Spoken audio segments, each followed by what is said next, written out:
Hello everybody, this is Metasequoia, gylptostroboides of the family Cupressaceae. This is dawn-redwood, Cupressaceae being the cypress family, and gylptostroboides meaning resembling Chinese swamp cypress, of which the genus is Glyptostrobus. Leaves are deciduous, linear, and about an inch long at most. They will form these branchlets that are two-ranked, and a branchlet will fall all at once. So this is sounding a lot like bald cypress, you may remember.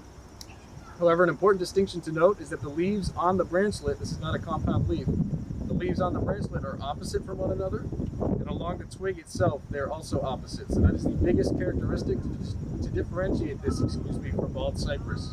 So keep in mind, this is opposite. The bark is fibrous, thin, and reddish-brown color. It kind of looks ropey. It looks a lot more knobbly than bald or pond cypress does. It may also have a buttress or a swollen base, but kind of look at how warped this is compared to bald or pond cypress.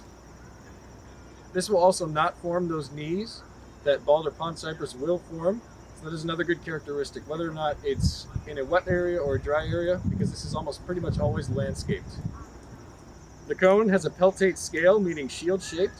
The scales themselves kind of look like a mushroom. The cone is very small, less than an inch tall. It is kind of boxy in appearance, and there are 4 distinct sides from which these scales themselves protrude. These will mature in late fall, and it is a pretty distinct cone, being very small and with its distinct scales, that this is fair game for a quiz question if this was all you had to answer the question. So keep that in mind. This plant is native to China. It's previously thought to be extinct, but now it's commonly planted in landscape settings such as this. You'll never ever really find this in the wild. It's always been planted, and it really doesn't tend to escape. I wouldn't consider it invasive or a weed or anything like that. So always look for it in landscape settings.